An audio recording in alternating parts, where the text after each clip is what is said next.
Hi kids, and welcome back to the Keys Kids channel.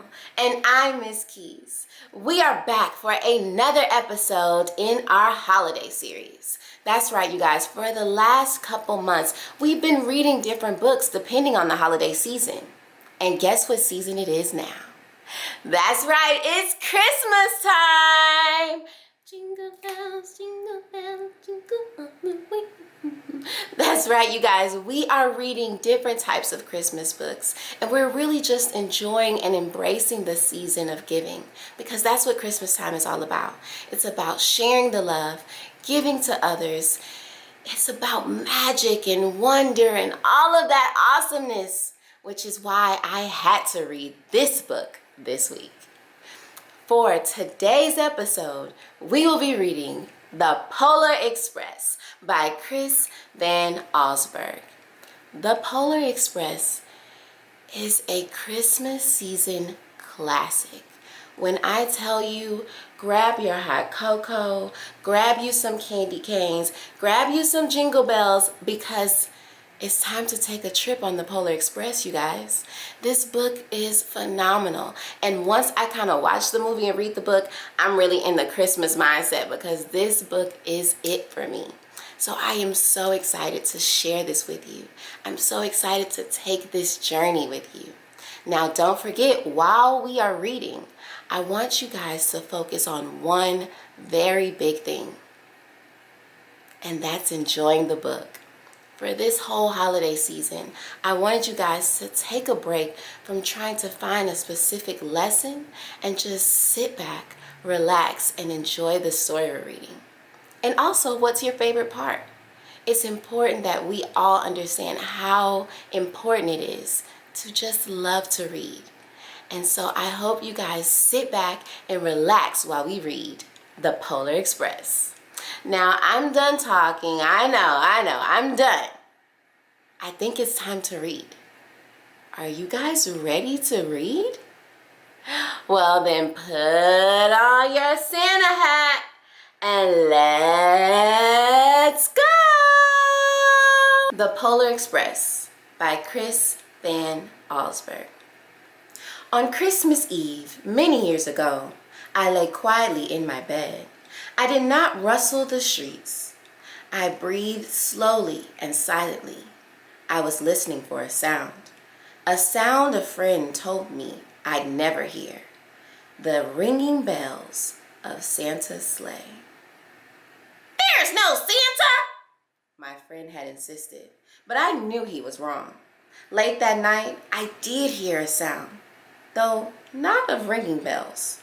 From outside came the sound of hissing steam and squeaking metal. I looked through my window and saw a train standing perfectly still in front of my house. It was wrapped in an apron of steam. Snowflakes fell lightly around it. A conductor stood at the open door of one of the cars. He took a large pocket watch from his vest, then looked up at my window. I put on my slippers and robe. I tiptoed downstairs and out the door. All aboard! The conductor cried out. I ran up to him. Well, he said, are you coming? Where? I asked. Why, to the North Pole, of course, was his answer. This is the Polar Express. I took his outstretched hand and he pulled me aboard. The train was filled with other children, all in their pajamas and nightgowns. We sang Christmas carols and ate candies with nougat centers as white as snow. We drank hot cocoa as thick and rich as melted chocolate bars. Outside, the lights of towns and villages flickered in the distance as the Polar Express raced northward. Soon there were no more lights to be seen. We traveled through cold, dark forests where lean wolves roamed and white-tailed rabbits hid from our train as it thundered through the quiet wilderness. We climbed mountains so high it seemed as if we would scrape the moon. But the Polar Express never slowed down. Faster and faster we ran along, rolling over peaks and through valleys like a car on a roller coaster. The mountains turned into hills. The hills turned to snow-covered plains. We crossed a barren desert of ice, the great polar ice cap. Lights appeared in the distance. They looked like the lights of a strange ocean liner sailing on a frozen sea. "There," said the conductor, "is the North Pole." The North Pole. It was a huge city, standing alone at the top of the world, filled with factories where every Christmas toy was made. At first, we saw no elves. "They're gathering at the center of the city," the conductor told us. "That is where Santa will give the first gift of Christmas." Who receives the first gift? We all asked. The conductor answered. "He will choose one of you." Look! Shouted one of the children. The elves! Outside, we saw hundreds of elves. As our train drew closer to the center of the North Pole, we slowed to a crawl. So crowded were the streets with Santa's helpers. When the Polar Express could go no farther, we stopped and the conductor led us outside. We pressed through the crowd to the edge of a large open circle. In front of us stood Santa's sleigh. The reindeer were excited. They pranced and paced, ringing the silver sleigh bells that hang from their harnesses. It was a magical sound, like nothing I'd ever heard. Across the circle, the elves moved apart, and Santa Claus appeared. The elves cheered wildly. He marched over to us and pointed to me, said, "Let's have this fellow here." He jumped into his sleigh. The conductor handed me up. I sat on Santa's knee, and he asked, "Now, what would you like for Christmas?" I knew that I could have any gift I could imagine, but the thing I wanted most for Christmas was not inside Santa's giant bag. What I wanted more than anything was one silver bell from Santa's sleigh. When I asked, Santa smiled. Then he gave me a hug and told an elf to cut a bell from a reindeer's harness. The elf tossed it up to Santa. He stood, holding the bell high above him, and called out, "The first gift of Christmas."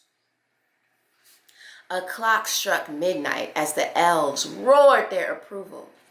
Santa handed the bell to me, and I put it in my bathrobe pocket. The conductor helped me down from the sleigh. Santa shouted out the reindeers' names and cracked his whip. His team charged forward and climbed into the air. Santa circled above us, then disappeared in the cold, dark polar sky. As soon as we were back inside the Polar Express, the other children asked to see my bell. I reached into my pocket, but the only thing I felt was a hole. I had lost the silver bell from Santa Claus's sleigh. Let's hurry outside and look for it, one of the children said. But the train gave a sudden lurch and started moving. We were on our way home. It broke my heart to lose the bell.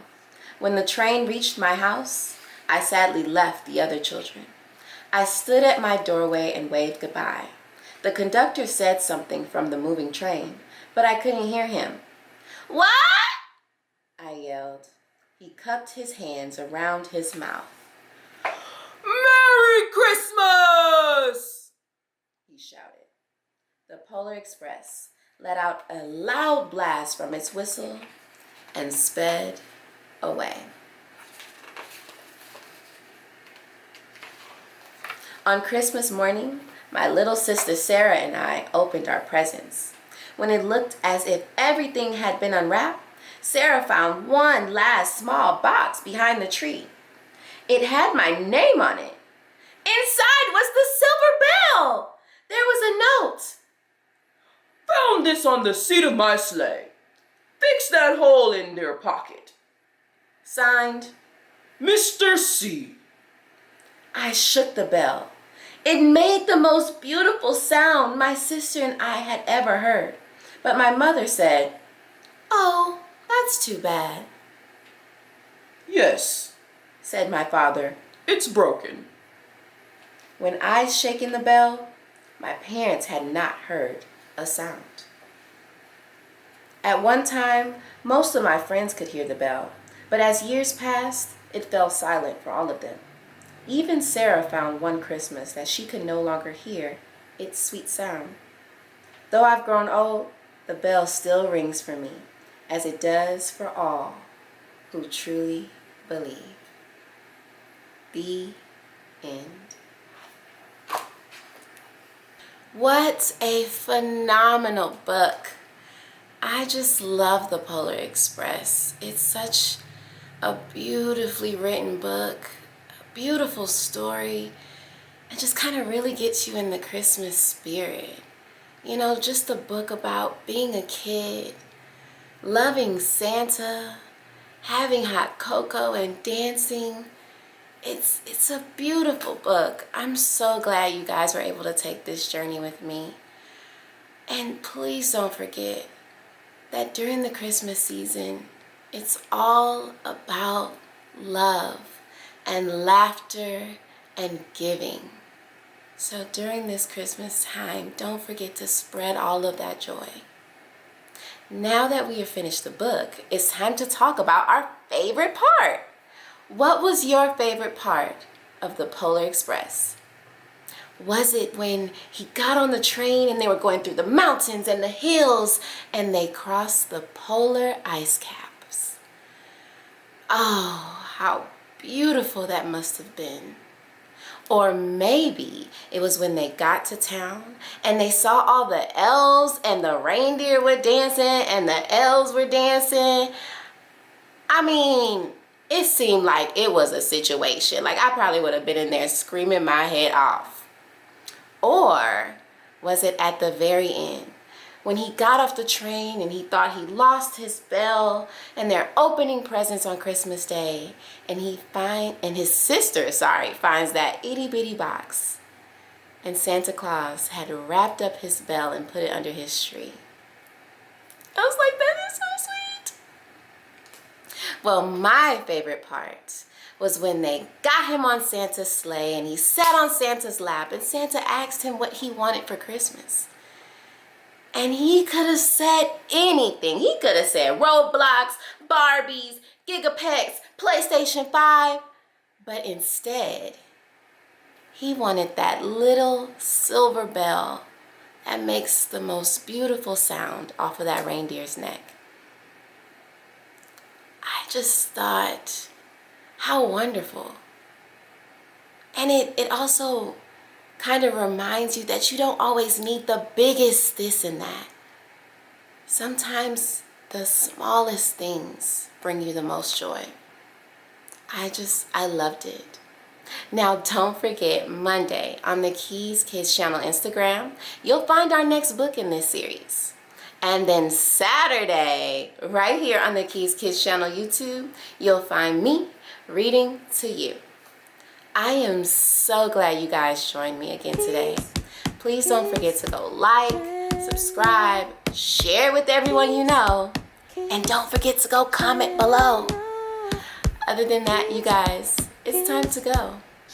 But no worries, because I'm going to see you guys next week on the Keys Kids channel. Bye!